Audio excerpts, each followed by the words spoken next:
आज मैं आपके साथ एक और टॉपिक लेके आया हूँ और टॉपिक का नाम है process of construction of positive economic theories. जो पॉजिटिव इकोनॉमिक थ्योरीज हैं उनका क्या तरीका है, उनका क्या प्रोसेस रहेगा उनको कंस्ट्रक्ट करने में, किस तरीके से हम थ्योरी को कंस्ट्रक्ट करते हैं। चलिए डिस्कस करते हैं।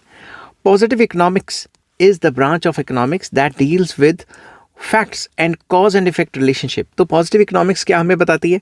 Facts and cause and relationship, जिसमें आ जाता है what is, what was and what would be in the economy without making value judgments or giving opinions।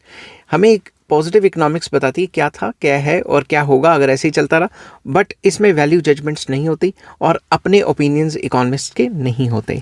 The construction of positive economic theories follows a scientific process. तो जब भी ये positive economic theories को बनाया जाता है, एक step by step एक साइंटिफिक तरीका है, उसी हिसाब से हम इन थ्योरीज को तैयार करते हैं। सबसे पहला पॉइंट क्या आ जाता है इसमें? Observation of economic facts. Economist begin with observing real world events such as changes in prices, output, employment और कंजम्पशन। तो इकोनॉमी सबसे पहले रियल वर्ल्ड फैक्ट्स को ऑब्जर्व करते हैं कि किस चीज़ पे क्या क्या रिलेशन निकल रहा है। अनएम्प्लॉयमेंट है तो क्यों है, एम्प्लॉयमेंट ज़्यादा है तो कैसे हुई, किस तरीके से एम्प्लॉयमेंट बढ़ाई जा सकती है, कंजम्पशन कितनी है, प्राइस लेवल क्या है। For example observing that when the petrol prices rise people buy less petrol. तो सिंपल ऑब्जर्वेशन की एग्जांपल मैं आपको दे रहा हूँ कि अगर पेट्रोल के प्राइसेस बढ़े तो लोग पेट्रोल का इस्तेमाल कम कर देंगे, पेट्रोल की डिमांड कम हो जाएगी, पहले से कम हो जाएगी, मगर जिन्होंने इस्तेमाल करना है वो तो रहेगी। तो एक बार अगर कोई भी इकोनॉमिक फैक्ट को ऑब्जर्व कर लिया, उसके बाद सेकेंड पॉइंट आ जाता है identification of the problem. Problem को आइडेंटिफाई करने लग जाएंगे कि ये प्रॉब्लम है क्यों। A specific economic issue is identified for study. तो इकोनॉमिस्ट एक अपने स्टडी करने के लिए एक पर्टिकुलर टॉपिक को पकड़ लेंगे। For example understanding the relationship between price and demand. क्या पता वो प्राइस और डिमांड का रिलेशन पकड़ लें कि इसके प्राइस के चेंज होने से डिमांड में कितना फ़र्क पड़ रहा है। एक बार उन्होंने आइडेंटिफाई कर ली प्रॉब्लम, तो थर्ड स्टेप आ जाएगा फॉर्मुलेशन ऑफ हाइपोथेसिस। वो अपने हाइपोथेसिस बनाएंगे। A hypothesis is framed to explain the observed relationship between the variables। तो उन वेरिएबल्स के बीच में क्या क्या रिलेशनशिप आ जाता है उसको ऑब्जर्व करने के लिए एक नया हाइपोथेसिस तैयार किया जाएगा। For example if the price of a good increases it's quantity demanded decreases. For example price और डिमांड में अगर हाइपोथेसिस बन रहा है तो वो ये पूरा अपने हाइपोथेसिस में डिस्कस करेंगे कि जैसे जैसे इस चीज़ की कीमत बढ़ती है इस चीज़ की डिमांड कम हो जाती है। उस चीज़ को प्रूव करने के लिए फोर्थ पॉइंट आ जाता है डाटा कलेक्शन एंड एनालिसिस।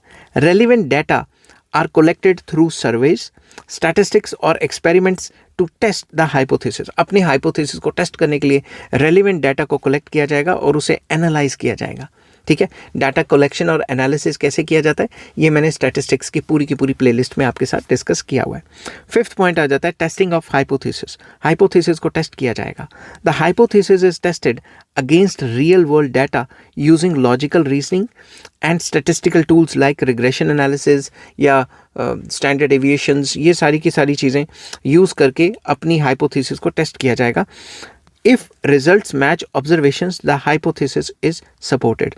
अगर उनकी थ्योरी टेस्टिंग में कामयाब हो गई तो जो भी उनका रिजल्ट आएगा वो कामयाब हो गया तो जो हाइपोथेसिस है उसको सपोर्ट मिल जाएगा। क्यों? क्योंकि टेस्टिंग ऑफ हाइपोथेसिस हो चुकी होगी। नेक्स्ट आ जाता है फॉर्मुलेशन या फॉर्मेशन ऑफ थ्योरी और law. Once repeatedly tested and found valid, the hypothesis becomes a theory or law explaining the economic relationship। एक बार थ्योरी टेस्ट हो गई तो रिपीटेड टेस्टिंग के बाद अगर वो कामयाब रहती है तो उस हाइपोथेसिस को थ्योरी में कन्वर्ट कर दिया जाता है और वो एक लॉ बन जाता है जो कि बताता है हमें कि इकोनॉमिक रिलेशनशिप बिटवीन वेरिएबल्स क्या है। और अगर थ्योरी कामयाब हो जाती है उसके बाद प्रिडिक्शंस की जाती हैं। A positive economic theory is then used to predict future outcomes under similar conditions कि अगर ऐसे ही चलता रहा तो आने वाले टाइम में क्या होगा, व्हाट वुड बी। ठीक है, इसीलिए जो पॉजिटिव इकोनॉमिक्स है वो डील करती है क्या था, क्या है और क्या होगा अगर ऐसे ही चलता रहा। For example predicting that lowering interest rates will increase investment. के एग्जाम्पल के तौर पे प्रिडिक्ट करना कि अगर रेट ऑफ इंटरेस्ट कम हो गया तो इन्वेस्टमेंट्स बढ़ जाएंगी। तो अब इसको कंक्लूड करते हैं टॉपिक को। The construction of positive economic theories is a scientific and objective process moving from observation to hypothesis. सबसे पहले हम प्रॉब्लम को ऑब्जर्व करते हैं, फिर उसका हाइपोथेसिस बनाते हैं, फिर उसको टेस्टिंग करते हैं, फिर प्रेडिक्शंस करते हैं to explain how the economy actually works. तो ये सारी की सारी जो पॉजिटिव इकोनॉमिक थ्योरीज हैं ये पूरी की पूरी ये बताती हैं कि किस तरीके से इकॉनमी काम करती है और हेल्प करती है कि फ्यूचर को प्रिडिक्ट किया जा सके। आई होप ये वीडियो आपको पसंद आई होगी। अगर पसंद आती है तो please like, share and subscribe. Take care, bye bye.